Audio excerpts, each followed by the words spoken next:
रूस और यूक्रेन के बीच जंग जारी है। नागरिकों को सुरक्षित निकालने के लिए सरकार लगातार प्रयास कर रही है। इस बीच चरखी दादरी की बेटी ने इंसानियत और भाईचारे की मिसाल कायम की। चरखी दादरी की बेटी नेहा सांगवान के पिता 2 वर्ष पहले शहीद हो गए थे। अध्यापक माता ने बेटी को MBBS कराने के लिए 2 साल पहले यूक्रेन भेजा। यूक्रेन के कीव में पढ़ रही नेहा को हॉस्टल नहीं मिला तो किराए पर रहने लगी। बताया जा रहा है तकरीबन 3 माह पहले नेहा दादरी से वापस यूक्रेन गई थी। इस बीच यूक्रेन में हालात खराब हो गए। भारतीय छात्रा वापस लौट रहे हैं। सरकार द्वारा छात्रों की वापसी के लिए प्रयास किए जा रहे हैं। इसी बीच शहीद की बेटी ने मानवीय मूल्यों और इंसानियत की मिसाल पेश करते हुए भारत नहीं लौटने का निर्णय लिया।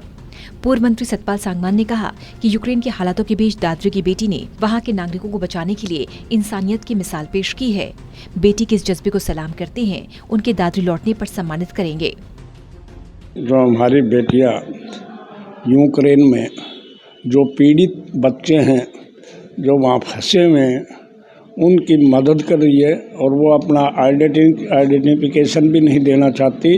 न उसके घर वालों को भी घमंड है इस बात का। उसका बाप 2 साल पहले शहीद हुए थे, तो वो शहीद की बेटी है और उस शहीद से उसने बहुत कुछ सीखा है।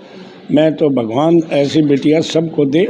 ऐसी जो है ना महान बेटी किस किस को पैदा होती है। मैं तो उसकी माँ को सांत्वना देता हूँ कि वो माँ भी कहती है मैं नहीं बताऊंगी, मेरी बेटी का आइडेंटिफिकेशन मैं नहीं दूंगी। वो जो कर रही है वो ठीक कर रही है। मैं उससे बहुत ज़्यादा संतुष्ट हूँ और मेरा नाम रोशन करेगी, मेरे को इतना पूर्ण विश्वास है। भाजपा किसान मोर्चा के प्रदेश अध्यक्ष सुखविंदर शिवराणा ने कहा कि यूक्रेन में बने हालातों के बीच हरियाणा और केंद्र की सरकार लगातार बच्चों की वापसी के लिए कार्य कर रही है। इसी बीच दादरी की शहीद बेटी ने युद्ध समाप्ति तक यूक्रेन में किराएदार की पत्नी और उसके 3 बच्चों की जिंदगी बचाने के लिए वहीं रुकने का निर्णय इंसानियत की मिसाल पेश की है।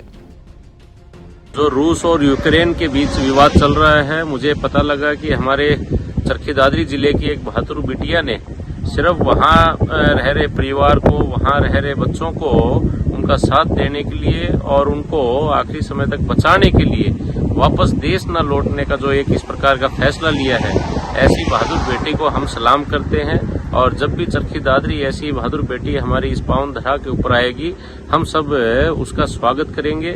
ऐसी बेटी को हमारा जिला ही नहीं, अभी तो पूरा देश और हमारा भारतीय जनता पार्टी का एक कार्यकर्ता सलाम करता है। आज हमारे देश, प्रदेश और हमारे इलाके चरखी दादरी के लिए बड़े गौरव की बात है कि हमारी एक बेटी जो यूक्रेन गई हुई थी पढ़ाई के लिए, जब पूरी दुनिया में हापातापी मची हुई है, यूक्रेन के लोग भी यूक्रेन को छोड़ के भाग रहे हैं, उस बेटी ने हमारा मान सम्मान बढ़ाया है, हमारा सिर सम्मान से ऊंचा कर दिया है, ये कह के कि मैं देश को छोड़ के नहीं जाऊंगी।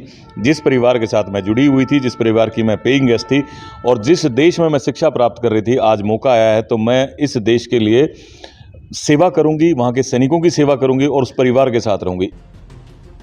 नेहा सांगवान ने अपनी आंटी सविता जाखड़ से फोन कर वहां के हालातों के बारे में जानकारी दी और बताया कि यूक्रेन के हालातों को देखकर वहां के किराएदार ने आर्मी ज्वाइन कर ली। ऐसे में उनकी पत्नी और 3 बच्चों सहित वो बंकर में डटे हुए हैं। बच्चों और परिवार की हालत देखकर युद्ध समाप्ति तक यूक्रेन में ही रुकने का निर्णय लिया है।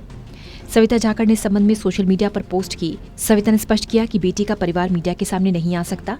नेहा की मां ने बेटी को समझाया भी, बावजूद इसके नेहा के निर्णय ने इंसानियत की मिसाल पेश की है।